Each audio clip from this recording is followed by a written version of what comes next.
Varahi silks మన నెల్లూరులో September 25వ తారీఖున గొప్ప ప్రారంభం. విజయదశమి శుభాకాంక్షలు రమ్మగారు. నీకు కూడా విజయదశమి శుభాకాంక్షలు జయ. సుమన్ టీవీ ప్రేక్షకులందరికీ విజయదశమి శుభాకాంక్షలు. మరి దశమి యొక్క విశిష్టత, ఆ రోజు పూజా విధానం, అనుసరించాల్సిన విధి విధానాలు, ముఖ్యంగా అవి ఒకసారి మాట్లాడుకుందామండి. నవరాత్రి పూజా విధానం 9వ రోజు రాత్రితోటి అయిపోతుంది. అయితే ఈసారి రాత్రి కాకుండా 9 పగలతోటి అయిపోయి ఆవాళ సాయంకాలమే దశమి వస్తుంది కాబోలు. ఈ సంవత్సరం పండగలన్నీ ఇలాగే చిన్న అవునండి, కన్ఫ్యూషన్తో చేయాలా వద్దో వెళ్ళిన ఈ రోజు ఆ రోజు అనుకుంటూ ఉంటున్నాం. అలాగే ఉంటున్నాం. ఏ రోజైనా విజయదశమి నాడు చేయవలసిన విధి విధానాలు. విజయదశమి నాటి సాయంకాలం అమ్మవారిని అర్చించిన వాళ్ళకి ఇహపరాధులు అద్భుతంగా ఉంటాయట. అమ్మవారు ఎలాంటి అపరాజిత స్వరూపంలో కనిపిస్తుంది. మనం మామూలుగా చెప్పుకునే నవరాత్రి పూజా విధానంతో పాటుగా దేవి భాగవతంలో విశేషంగా ఏం చెప్తారంటే 9-10 రోజుల పాటు జరిగిన 9 రోజుల పాటు జరిగిన యుద్ధంలో 9వ నాడు అమ్మవారు 9వ నాటి రాత్రి మహిషాసుర మర్దినిగా అవతరించి మహిషుణ్ణి చంపింది. తెల్లవారేసరికల్లా ఆమెని భీభత్స రూపంలో చూశారు దేవతలు. మొత్తం ప్రాణికోటంతా స్తంభించిపోయిందట ఆ స్వరూపాన్ని చూసి. ఆ మహిషుడు పరిగెత్తాడు ఆమెకు అందకుండా. దుర్గా స్వరూపంలో వెంబడబడింది, అందటం లేదు, తిరగబడిపోతున్నాడు.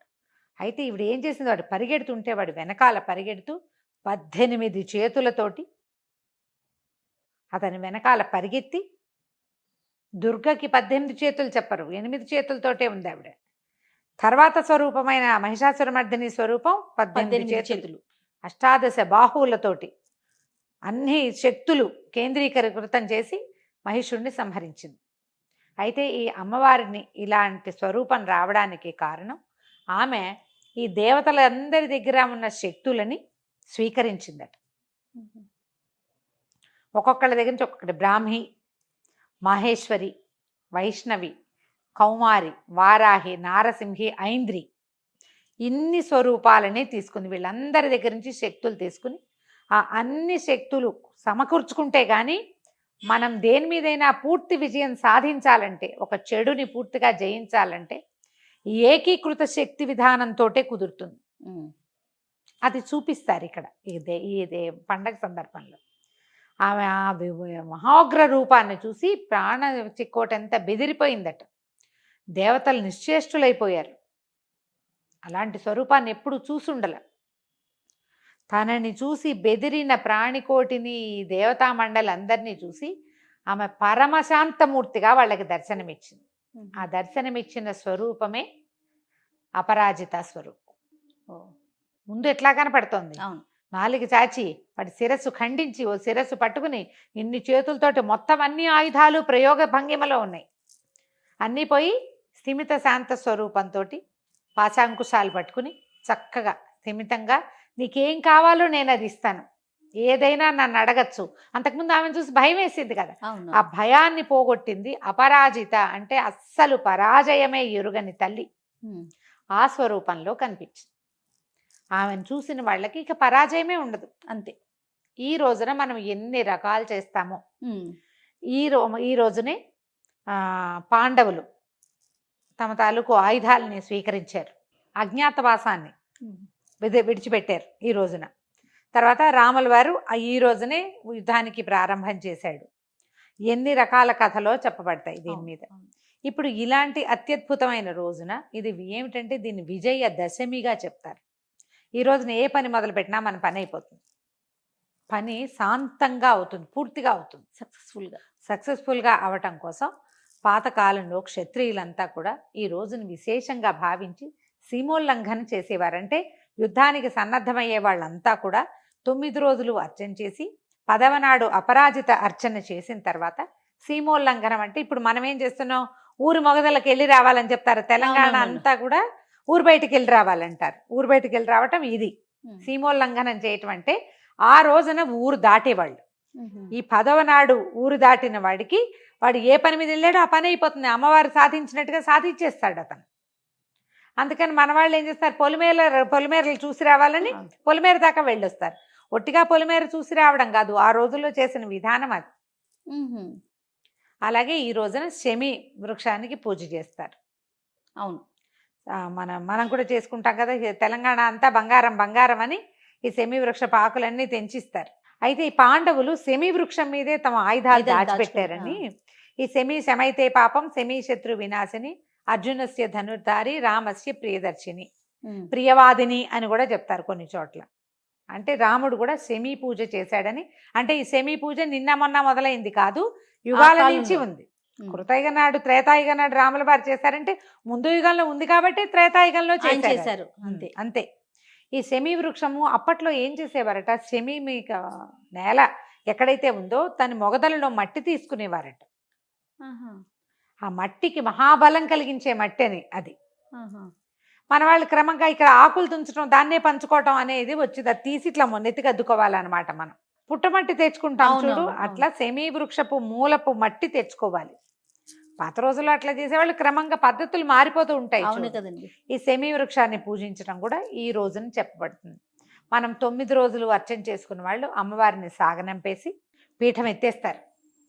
ఒకవేళ మనం విడిగా మనం పెట్టుకుని చేసుకుంటున్నారు కదా కొంతమంది, అఖండం పెట్టుకునే వాళ్ళు కూడా 9వ రోజు తర్వాత 9 నవమి పూజలు అయిన తర్వాత ఇంకా అఖండాన్ని మనం సముదాయించక్కర్లేదు. వెళ్ళిపోతానంటే అఖండ దేవత వెళ్ళిపోనివ్వచ్చు, మనం వదిలేసేయచ్చు దాన్ని. అక్కడి నుంచి ఒక పీట పెట్టుకుని విడిగా అమ్మవారిని పెట్టుకుని చేసుకుంటున్నాం అనుకోండి, నవమి పూజలు అయిన తర్వాత ఉద్యాపన చెప్పేసి అమ్మవారిని పీఠం కదిపేసి సవరి చేసుకోవచ్చు. నవమి వరకు ఇలా ఇంట్లో అన్ని పద్ధతుల ప్రకారం, అంటే ప్రతిరోజు అమ్మవారికి సాయంకాలం సేవాకాలం సమర్పించిన వాళ్ళు కూడా 10వ నాడు సేవాకాల సమర్పణ ఉండదు. అది వేరే కథ, ఇది వేరే కథ. ఈ రోజున రాజరాజేశ్వరి అష్టాంగాన్ని చేసుకుని సాధారణ పూజా విధానంతో అపరాజిత పూజ చేసుకుంటాం.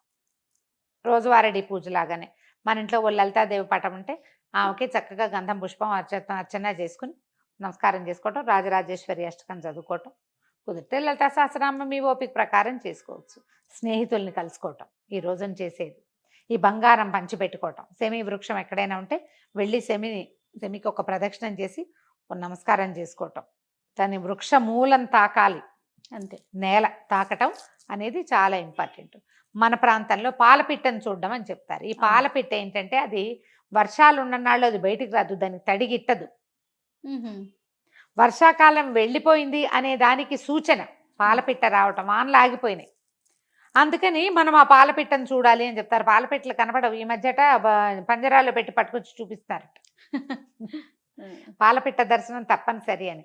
పాలపిట్ట దర్శనం చేయాలంటే ఏం చేయాలి జయ? మనం ఇంట్లో కూర్చుంటే కనపడుతుంది, రోడ్డు మీదకి వెళ్ళాలి కదా, పచ్చిక బయళ్లలోకి బయటికి వెళ్ళాలి, ప్రకృతిని చూడమని.